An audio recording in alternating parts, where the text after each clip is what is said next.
Anthology presents The Cask of Amontillado by Edgar Allan Poe. Performed by Zach Valenti and directed by Jason Merrin.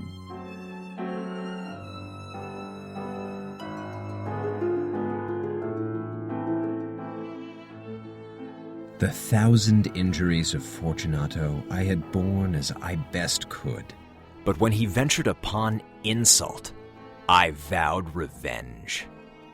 You, who so well know the nature of my soul, will not suppose, however, that I gave utterance to a threat.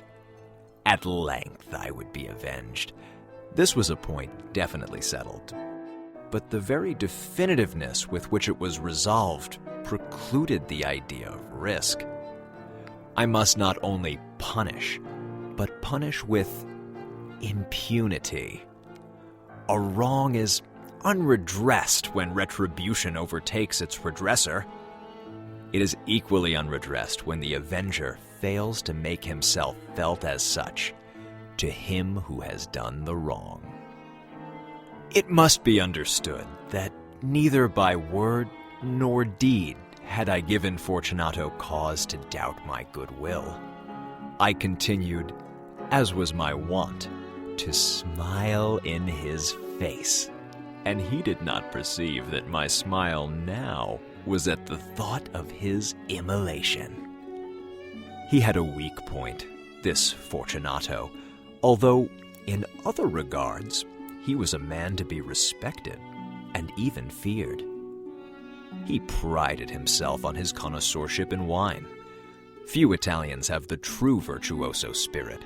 For the most part, their enthusiasm is adopted to suit the time and opportunity, to practice imposture upon the British and Austrian millionaires. In painting and gemmery, Fortunato, like his countrymen, was a quack, but in the matter of old wines, he was sincere. In this respect, I did not differ from him materially. I was skillful in the Italian vintages myself, and bought largely whenever I could. It was about dusk one evening, during the supreme madness of the carnival season, that I encountered my friend.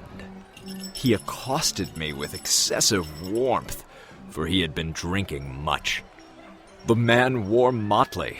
He had on a tight-fitting party-striped dress, and his head was surmounted by the conical cap and bells.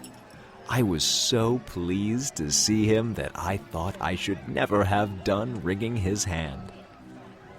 I said to him, "My dear Fortunato, you are luckily met. How remarkably well you are looking today. But I have received a pipe of what passes for Amontillado, and I have my doubts." "How?" said he. "Amontillado? A pipe? Impossible! And in the middle of the carnival." "I have my doubts," I replied, "and I was silly enough to pay the full Amontillado price without consulting you in the matter. You were not to be found, and I was fearful of losing a bargain." "Amontillado?" "I have my doubts." "Amontillado?" "And I must satisfy them." "Amontillado!"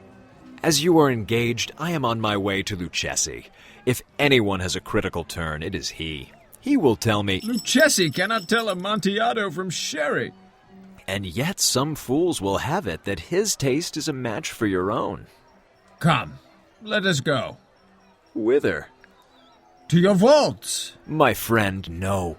I will not impose upon your good nature. I perceive you have an engagement. Lucchesi—" "I have no engagement. Come." "My friend, no. It is not the engagement, but the severe cold with which I perceive you are afflicted. The vaults are insufferably damp. They are encrusted with nitre." "Let us go, nevertheless. The cold is merely nothing. Amontillado! You've been imposed upon, and as for Lucchesi, he cannot distinguish sherry from Amontillado." Thus speaking, Fortunato possessed himself of my arm. Putting on a mask of black silk and drawing a roquelaire closely about my person, I suffered him to hurry me to my palazzo. There were no attendants at home. They had absconded to make merry in honor of the time. I had told them that I should not return until the morning, and had given them explicit orders not to stir from the house. These orders were sufficient, I well knew, to ensure their immediate disappearance, one and all, as soon as my back was turned. I took from their sconces 2 flambeaux, and giving one to Fortunato, bowed him through several suites of rooms to the archway that led into the vaults. I passed down a long and winding staircase, requesting him to be cautious as he followed. We came at length to the foot of the descent, and stood together on the damp ground of the catacombs of the Montresors. The gait of my friend was unsteady, and the bells upon his cap jingled as he strode. "The pipe?" said he. "It is farther on," said I, "but observe the white webwork which gleams from these cavern walls." He turned towards me, and looked into my eyes with 2 filmy orbs that distilled the rheum of intoxication. "Nitre?" he asked at length. "Nitre," I replied. "How long have you had that cough?"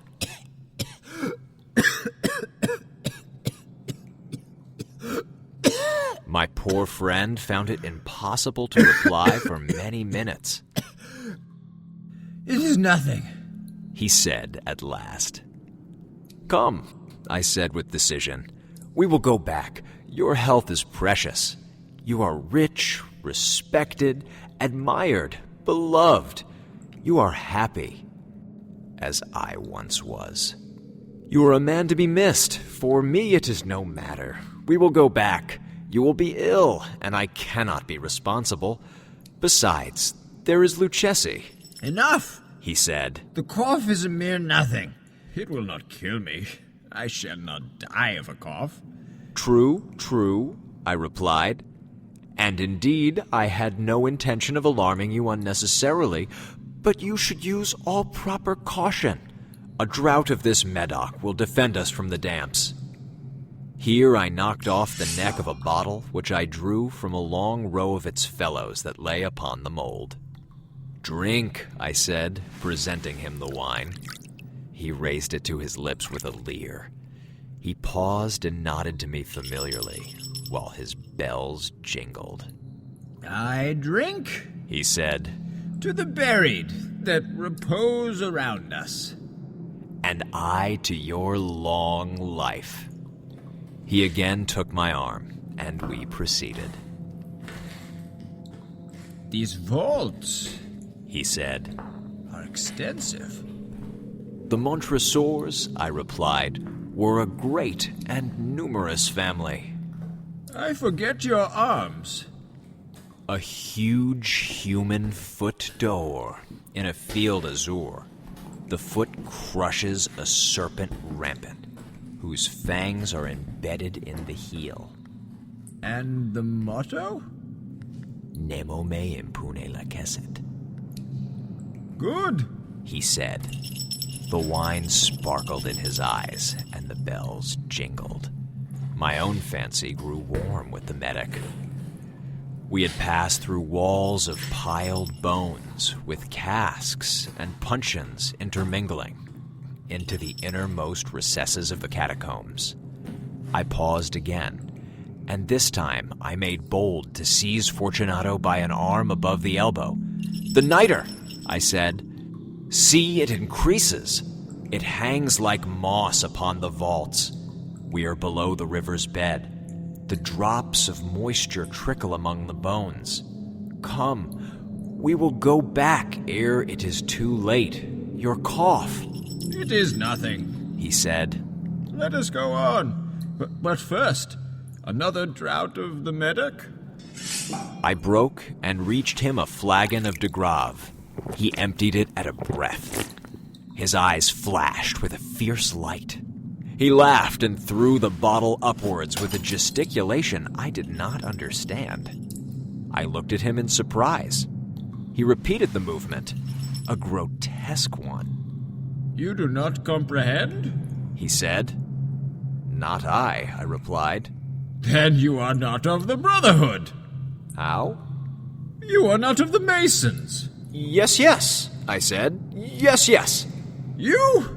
Impossible! A Mason?" A Mason, I replied. "A sign!" he said. "It is this," I answered, producing a trowel from beneath the folds of my roquelaire. "You jest," he exclaimed, recoiling a few paces. "But let us proceed to the Amontillado." "Be it so," I said, replacing the tool beneath the cloak and again offering him my arm. He leaned upon it heavily. We continued our route in search of the Amontillado.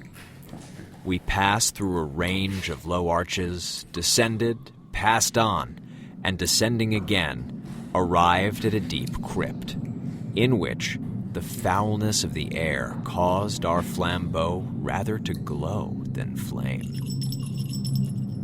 At the most remote end of the crypt, there appeared another less spacious.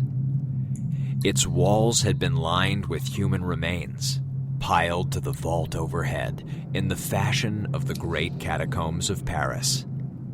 3 sides of this interior crypt were still ornamented in this manner. From the 4th side, the bones had been thrown down and lay promiscuously upon the earth, forming, at one point, a mound of some size. Within the wall, thus exposed by the displacing of the bones, we perceived a still interior recess, in depth about 4 feet, in width 3, in height 6 or 7. It seemed to have been constructed for no especial use within itself, but formed merely the interval between 2 of the colossal supports of the roof of the catacombs, and was backed by one of their circumscribing walls of solid granite. It was in vain that Fortunato, uplifting his dull torch, endeavored to pry into the depth of the recess. Its termination the feeble light did not enable us to see. "Proceed," I said. "Herein is the Amontillado. As for Lucchesi—" "He is an ignoramus," interrupted my friend as he stepped unsteadily forward, while I followed immediately at his heels. In an instant, he had reached the extremity of the niche, and finding his progress arrested by the rock, stood stupidly bewildered. A moment more, and I had fettered him to the granite. In its surface were 2 iron staples, distant from each other about 2 feet horizontally. From one of these depended a short chain, from the other a padlock. Throwing the links about his waist, it was but the work of a few seconds to secure it. He was too much astounded to resist. Withdrawing the key, I stepped back from the recess.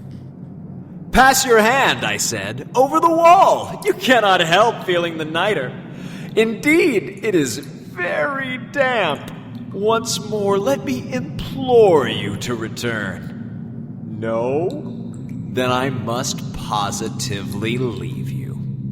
But I must first render you all the little attentions in my power."